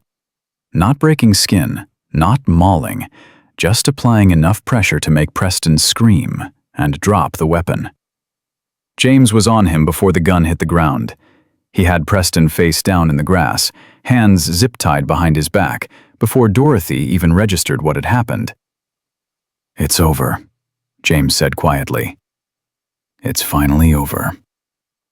But Preston was laughing. Actually laughing through tears and snot and terror. "You think arresting me changes anything? My father has lawyers, judges, politicians in his pocket. I'll be out before lunch." "Not this time." Rachel Chen emerged from behind a mausoleum, Agent Rivera beside her. Both had witnessed everything. "Preston Ashford," Rachel said formally.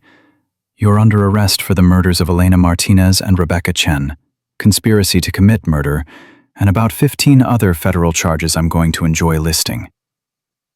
Preston's face went white. "You were here the whole time?" "Recording everything, every word of your confession." "That's entrapment. That's you admitting to murder because you panicked." Rachel nodded to Rivera. "Get him out of my sight." As federal agents hauled Preston away, still screaming about his rights and his lawyers, Dorothy climbed out of the truck on shaking legs. James caught her before she collapsed. "It's over, Mom. It's really over." But Dorothy was staring at Elena's grave, at the flowers someone had left, at the small plaque that read, "Beloved sister, taken too soon." "We need to find that footage," she said. "For Elena, for Rebecca. We need to finish this." Sarah Chen appeared from where she'd been hiding in Rachel's vehicle. She walked slowly to her sister's grave, knelt, and pressed her hand against the earth. "Rebecca, if you're listening, we need your help. Where did you hide it?" Silence. Just whined through trees and distant traffic. Then Sarah's hand touched something. A plastic bag, partially buried beneath the flowers. Inside was a USB drive. "Oh my God," Sarah whispered. "She buried it with Elena. She literally let Elena tell the truth." Rachel took the drive with gloved hands. "This is enough. With Preston's confession and this footage, we can connect Harrison to both murders. Conspiracy. Racketeering. He's going down for life." Dorothy sat heavily on a bench, Atlas immediately at her side. The adrenaline was fading, replaced by bone-deep exhaustion. "Is it really over?" "Not yet," James said. "We still have to arrest Harrison, and he's not going to go quietly." As if summoning him by name, James's phone rang. Unknown number. He answered on speaker. "Commander Kane?" Harrison Ashford's voice was ice. "I understand you have my son." "Your son confessed to 2 murders." "My son is mentally unstable. Anything he said was under duress. No court will—" "We have video evidence, Harrison. The original security footage from Elena Martinez's death. The footage you paid hundreds of thousands to destroy. We have Rebecca Chen's body. We have witnesses. We have bank records showing payments to police officers. We have everything." Silence. Then Harrison laughed, a sound without humor, without warmth, without anything human. "You think you've won. You think one video and one confession is enough to bring down my family. We've survived worse than you, Commander. We've survived investigations, scandals, even federal prosecutors who thought they were smarter than us. None of them had what I have." "Which is?" "Motivation. You hurt my mother. That's personal." "Then let me make this personal, Commander. I'm looking at your mother's apartment building right now. Lovely place. Old, Probably lots of code violations. Gas leaks happen. Fires start. People die in their sleep. Dorothy's hand flew to her mouth. James's voice didn't change, didn't rise, didn't crack. If you go anywhere near my mother, if you even think about hurting her, I will find you. Not as a Navy SEAL, not as a federal witness, as a son. And I will end you. That's a threat? That's a promise. One you won't live long enough to regret. Harrison hung up. Rachel was already on her phone. We need to move, now. All units converge on Harrison Ashford's location. Authorization to use force if necessary. Where is he? James asked. His penthouse. He thinks he's untouchable up there. Then let's prove him wrong. The FBI raid happened at 5:47 a.m., just as the sun broke over the city.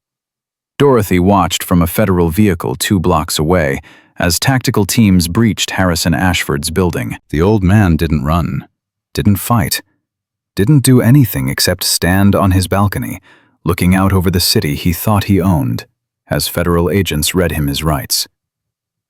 Harrison Ashford, you're under arrest for conspiracy to commit murder, racketeering, witness intimidation, obstruction of justice. The charges went on, and on. Decades of crimes finally catching up to him. When they let him out in handcuffs, Harrison looked directly at the vehicle where Dorothy sat. Their eyes met across the distance. He smiled.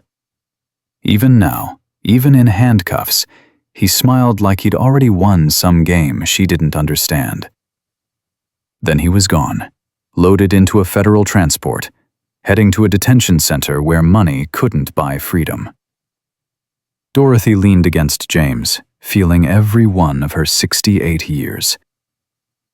Tell me it's really over this time. It's really over, Mom. Preston confessed. Harrison's arrested. The evidence is secure. All of it. Then why don't I feel relieved? James pulled her closer. Because you've been running on adrenaline and fear for 4 days straight.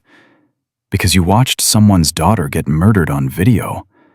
Because you've lost your job and your peace, and almost lost your life. He kissed the top of her head. You'll feel relieved eventually. Right now, you're just surviving. Atlas whined and pushed his head into Dorothy's lap. She scratched behind his ears automatically. This dog saved your life tonight, she said quietly. He saved both our lives. Preston was going to shoot. I saw it in his eyes. If Atlas hadn't... He didn't finish. Didn't need to. Rachel approached the vehicle. Dorothy, the press is going to want a statement. You don't have to give one now, but eventually... I'll do it now. Are you sure? You've been through trauma. You should rest. Those people at the protest, the workers who came forward because I did, they deserve to know it's over. They deserve to know we won. Dorothy's voice strengthened. I'll give a statement. The press conference was brief. Dorothy stood at a microphone with James beside her, Atlas at her feet, and spoke the truth she'd been carrying for 4 days. My name is Dorothy Kane. 4 days ago, I was assaulted by Preston Ashford and his friends while working my shift as a cleaner. They burned me with boiling water. They kicked my service dog. They filmed my humiliation and posted it online. Her voice didn't shake. Today, Preston Ashford is under arrest for 2 murders. His father Harrison is under arrest for conspiracy and racketeering. And I'm standing here to tell every worker, every person who's ever felt invisible, that you matter. Your voice matters. Your dignity matters. She looked directly at the cameras. I was just a cleaning woman. I didn't think I could make a difference. But I did. We all did. Everyone who came forward. Everyone who testified. Everyone who refused to stay silent. Dorothy paused, gathering strength. This isn't over. There will be trials. There will be appeals. The Ashfords will fight with everything they have. But I'll be there. Every day, every hearing, until justice is served. The questions came fast and loud, but James led her away, back to the federal vehicle, back to safety. As they drove through the city toward her apartment, Dorothy watched the sunrise paint the sky gold and pink. A new day, a new beginning. "What happens now?" she asked. "Now we go home. Now you rest. Now we start rebuilding." James glanced at her. "And Mom, you're not a cleaning woman anymore." "What am I?" "Someone who changed everything." Dorothy didn't go home. She couldn't face that apartment, not yet. Too many memories of watching surveillance cars circle the block, too many nights lying awake wondering if Preston would break down the door. "Take me somewhere else," she said quietly. "Anywhere else." James drove to the only place that made sense, his father's grave. They sat in the grass as the sun climbed higher, Atlas stretched between them. Dorothy traced her fingers over the carved letters of her husband's name. Tom Kane, beloved husband and father. "I wish he could see this," she whispered. "Wish he could know that we won." "He knows, Mom." "You can't know that." "I can hope it." James pulled a worn photo from his wallet. His father in uniform, younger than James was now, smiling at something off camera. "He taught me that courage isn't about never being afraid. It's about doing what's right even when you're terrified." Dorothy took the photo with shaking hands. "I was so scared, James, every single day. I kept thinking I was going to get you killed, get myself killed, that standing up was the stupidest thing I'd ever done." Was it? She thought about Maria Santos, finally able to sleep without nightmares. About Lisa Park, who'd called yesterday saying she felt free for the first time in 3 years. About Sarah Chen, who could finally mourn her sisters, knowing their deaths meant something. "No," Dorothy said finally. "It was the bravest thing I've ever done." James's phone buzzed. Rachel Chen. "Dorothy, we have a problem with the trial." Dorothy's stomach dropped. "What kind of problem?" "Harrison Ashford just hired Marcus Wolfe." James cursed under his breath. "Who's Marcus Wolfe?" Dorothy asked. "The best defense attorney money can buy," Rachel said. "He's gotten 3 murderers acquitted in the past 5 years. 2 of them were on video committing the crimes." "But we have Preston's confession. We have the security footage. We have—" "And Wolfe will argue the confession was coerced, that the footage is inconclusive, that circumstantial evidence isn't proof." Rachel's voice was tight. "He's already filed motions to suppress half our evidence." Dorothy felt the world tilt. "So they're going to walk? After everything?" "Not if I can help it. But Dorothy, you need to prepare yourself. This trial could take months, maybe years. And it's going to get ugly." It got ugly fast. The first hearing was 3 weeks later.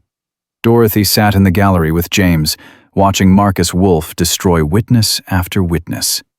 He made Maria Santos look unstable, made Lisa Park look opportunistic, made Sarah Chen look vengeful.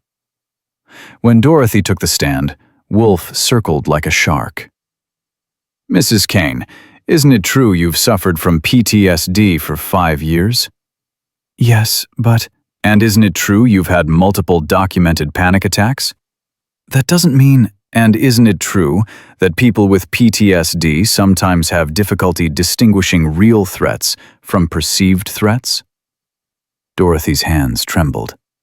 "I know what I saw." "What you think you saw. What you remember seeing. But memories can be unreliable, can't they, Mrs. Kane? Especially under stress. It's because for someone with your documented mental health issues. Objection! Rachel was on her feet. Counsel is badgering the witness. Sustained. Mr. Wolf, rephrase. But the damage was done. The jury had seen Dorothy stumble, had seen her doubt herself. When she stepped down, she felt like she was drowning. I ruined everything, she whispered to James in the hallway. I let him make me look crazy. You didn't ruin anything, Mom. You told the truth. The truth doesn't matter if nobody believes it. That night, Dorothy sat in her apartment, staring at the television.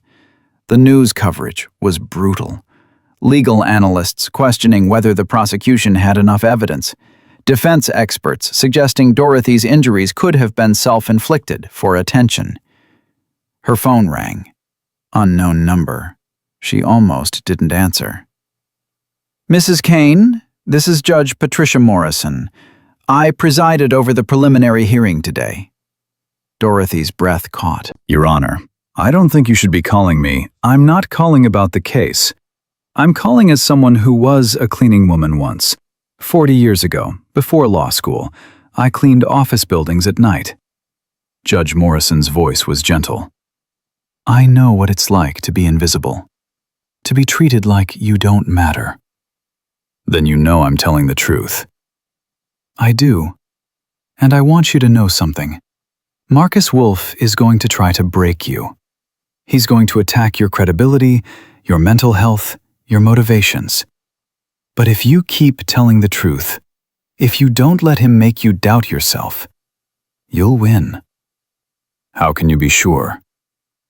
Because I've watched thousands of witnesses over 30 years, and the ones who tell the truth, they have a power that no attorney can break. Judge Morrison paused. Stay strong, Dorothy. The world is watching. The trial itself began 2 months later. Dorothy sat in the courtroom every single day, watching as Rachel methodically built her case. Security footage, medical records, financial transactions showing payoffs to police, testimony from 12 victims spanning 3 decades. But Wolf was relentless. He argued Preston's confession was made under duress, that Elena Martinez's death could have been an accident, that Rebecca Chen's drowning couldn't be definitively proven as murder. The jury looked uncertain. Then came the breakthrough Dorothy didn't see coming. A man appeared at the prosecutor's office on the trial's 3rd week. 52 years old, former Ashford security chief, carrying a box of documents. My name is Thomas Garrett, he told Rachel. I worked for Harrison Ashford for 23 years, and I'm ready to tell you everything. Dorothy watched from the gallery as Garrett took the stand.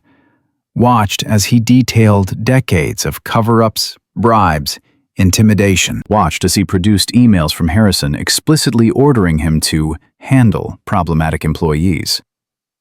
What does handle mean? Rachel asked. Whatever it took to make them disappear. Sometimes that meant paying them off, sometimes that meant threatening their families.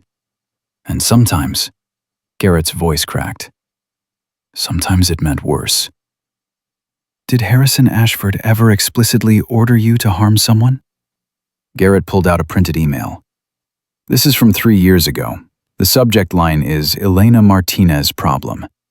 Harrison wrote, This woman is going to destroy everything we've built. I don't care how you do it, but make her go away permanently. The courtroom erupted. Wolf tried to argue the email was fabricated, but forensic analysis confirmed its authenticity. Tried to argue permanently could mean anything, but Garrett's testimony was devastating. I was there the night she died, Garrett said quietly. I watched Preston and Derek throw her off that garage, and I helped clean up the evidence because Harrison paid me $100,000 to stay quiet. Why are you coming forward now? Garrett looked directly at Dorothy. Because I saw Mrs. Kane on that floor, begging for her dog's life. And I realized I'd been protecting monsters. I have grandchildren her age, and I couldn't live with myself knowing I'd helped hurt people like her. The jury deliberated for 6 days. Dorothy couldn't eat, couldn't sleep, could barely function. James stayed with her constantly, but even his presence couldn't quiet the voice in her head saying this had all been for nothing. When the jury returned, Dorothy's hands shook so badly James had to hold them still.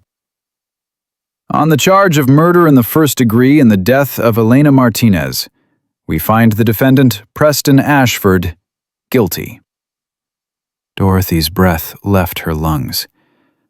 On the charge of murder in the first degree in the death of Rebecca Chen, we find the defendant, Preston Ashford, guilty.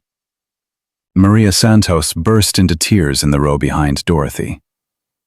On the charge of conspiracy to commit murder, we find the defendant, Harrison Ashford, guilty.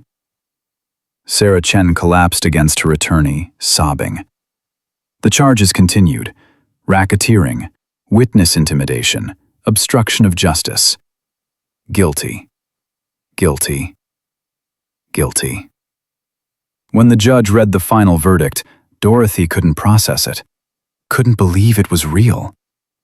They'd won. Actually won. The sentencing came 3 weeks later. Dorothy stood to give her victim impact statement, looking directly at Preston and Harrison for the first time since the trial began. "You tried to make me invisible," she said, voice steady. "You poured boiling water on my face because you thought I was nothing. Nobody. Someone who didn't matter." Preston looked away. "But I did matter. I've always mattered. And so did Elena, and Rebecca, and Maria, and Lisa, and every other woman you hurt." Dorothy's voice strengthened. "You thought being rich made you powerful. But real power comes from standing up when it would be easier to stay down. From protecting others when you could have protected yourself. From choosing courage over silence." She looked at the judge. "These men took lives. They destroyed families. They created a culture of fear that lasted decades. And they did it because they thought nobody would stop them." Dorothy paused. "I'm asking this court to make sure they never hurt anyone again." The judge nodded slowly. "Preston Ashford, for the murders of Elena Martinez and Rebecca Chen, plus multiple counts of conspiracy and assault, I sentence you to life in prison without the possibility of parole." Preston's mother screamed from the gallery. "Harrison Ashford, for conspiracy to commit murder, racketeering, witness intimidation, and obstruction of justice, I sentence you to 45 years in federal prison." Harrison's face remained stone, but his hands trembled. "Court is adjourned." Outside the courthouse, hundreds of people were waiting. Workers from across the city holding signs, chanting Dorothy's name. Maria pushed through the crowd and pulled Dorothy into a fierce hug. "We did it! We actually did it!" "You did it," Lisa corrected, appearing beside them. "You started this, Dorothy. You gave all of us the courage to speak." Sarah Chen was crying too hard to speak, but she squeezed Dorothy's hand with desperate gratitude. James stood back, watching his mother surrounded by women she'd saved without even knowing it. Women who'd found their voices because she'd found hers first. "Commander Kane?" A reporter pushed forward.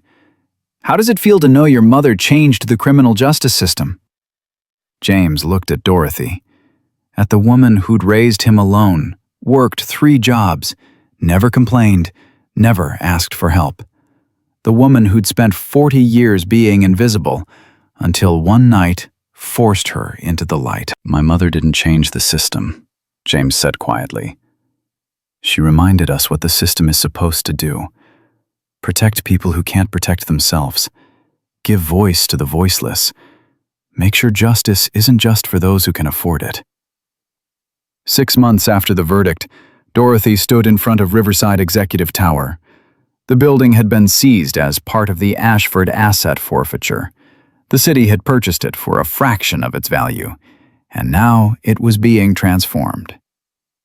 Kane Community Center, the new sign read, opening February 1st. Rachel Chen stood beside Dorothy as construction crews worked inside.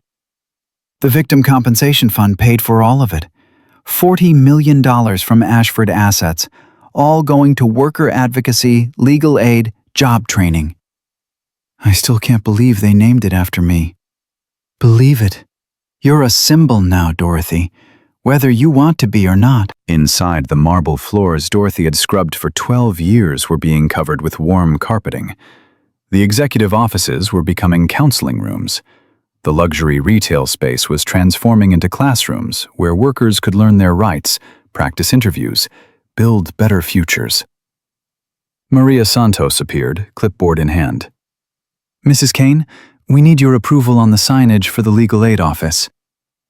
I told you, call me Dorothy. I can't, you're too important. Maria smiled. Besides, Mrs. Kane sounds more official, and this place needs to be official if we're going to help people.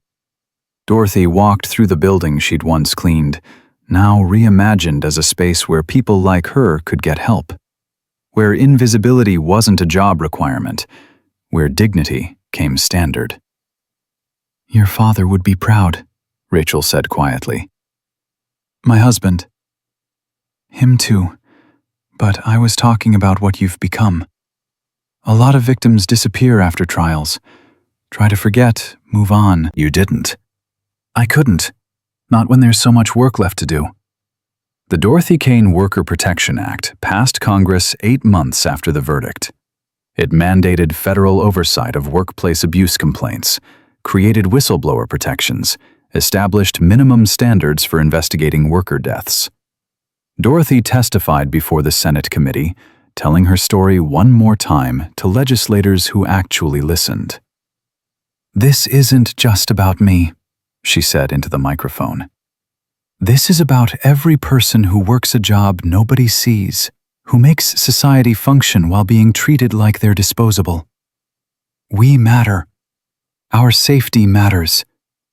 Our dignity matters. The bill passed unanimously. 1 year after the attack, Dorothy visited her husband's grave again. This time she wasn't running from anything, wasn't hiding, wasn't afraid. I did it, Tom, she whispered, placing flowers on the headstone. I stood up, just like you always said I should. James appeared beside her. You did more than stand up, Mom. You changed everything. I don't feel like I changed anything. I just told the truth. That's how change happens. One person telling the truth, then another, until the truth becomes too loud to ignore.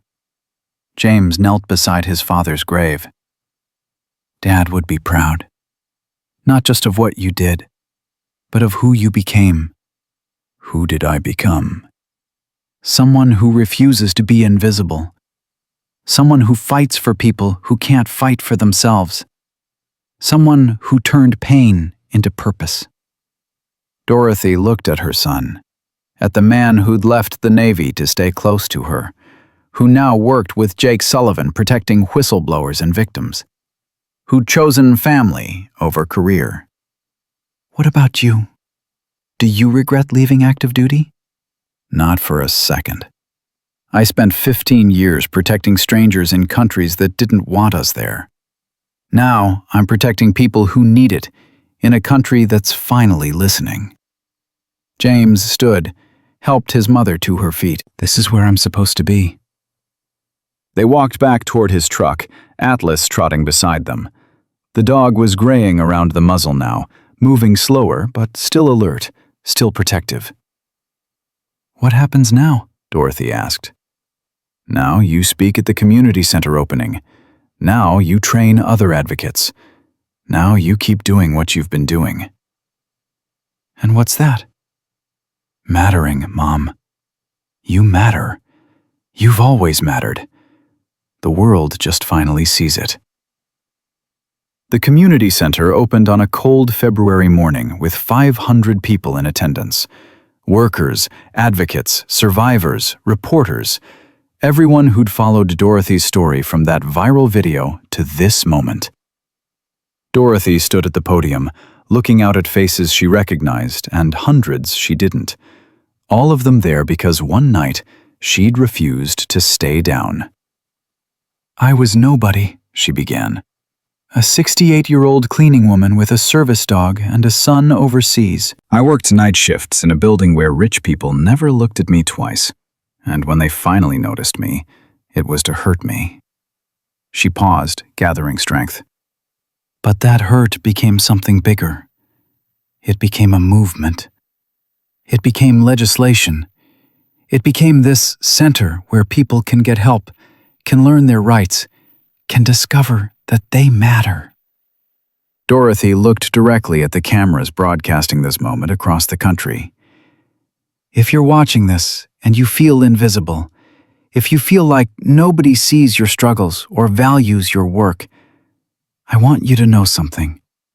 You are not invisible to me. You are not invisible to everyone standing here today.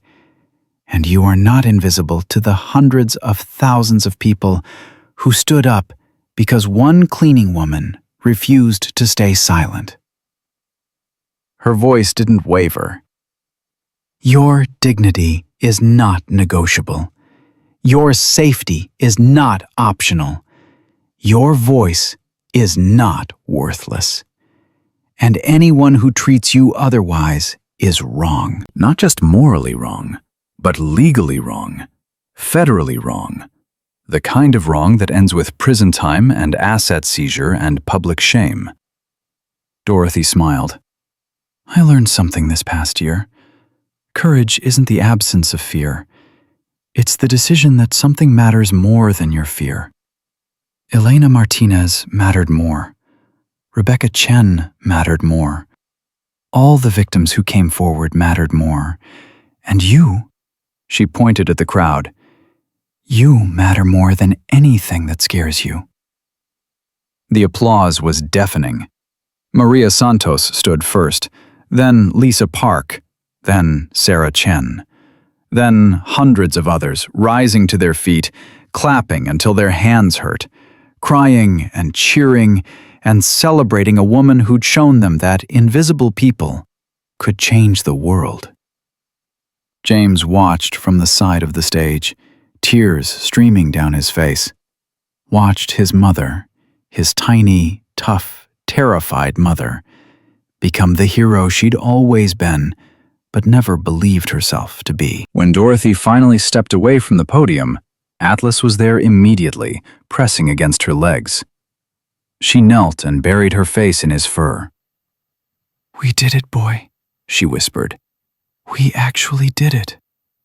That night, Dorothy sat in her apartment for the first time in months without fear.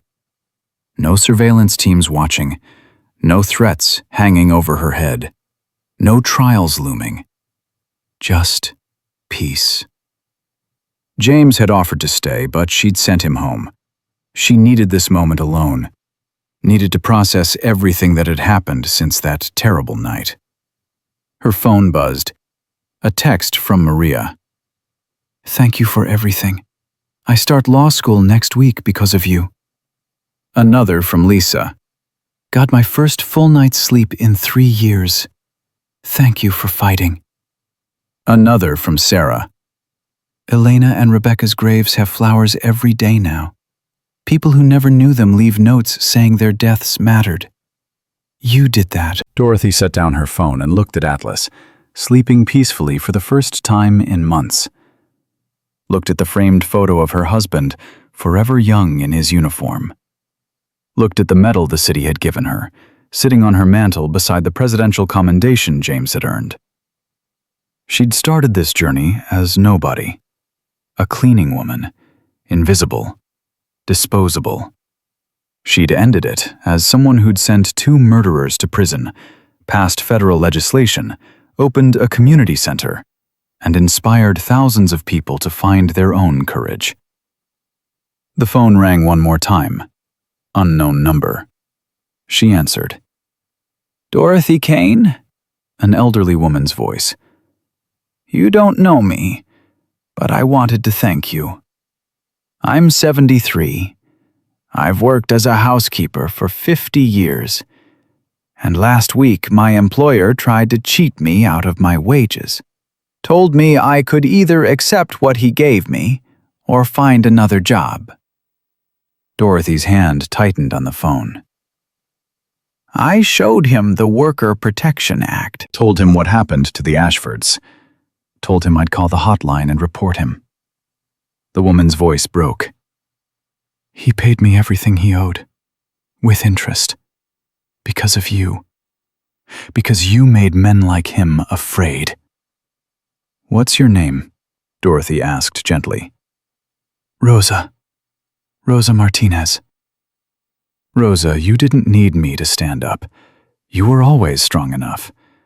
You just needed to know you weren't alone. But I was alone, until you showed me I wasn't. After Rosa hung up, Dorothy sat in the quiet darkness of her apartment and finally let herself cry. Not from sadness or fear or pain. From relief. From gratitude. From the overwhelming knowledge that her suffering had meant something. That Elena and Rebecca's deaths had meant something. That 40 years of invisibility had led to this moment where she was seen, heard, valued. Atlas woke and pressed his head into her lap. Dorothy scratched behind his ears, thinking about the night he'd saved James's life. The night everything could have ended so differently. Good boy, she whispered. Such a good boy. She looked at her husband's photo one more time. I did what you asked, Tom. I raised our son to protect people who can't protect themselves. And somewhere along the way, he taught me to do the same. Dorothy Kane had spent 68 years learning how to be invisible. It took one night of violence, 4 days of terror, and 8 months of fighting to learn something more important. She'd learned that invisible people see everything. That silence is a choice. That courage isn't about never being afraid. It's about deciding that justice matters more than fear. She'd learned that one person standing up can inspire thousands. That victims can become advocates. That cleaning women can change federal law. Most importantly, she'd learned that she mattered. Had always mattered. Would always matter. And nobody, not rich kids with boiling water, not billionaires with armies of lawyers, not a system designed to keep people like her quiet, could ever make her forget that again. Dorothy Kane was no longer invisible. And she would spend the rest of her life making sure nobody else had to be invisible either.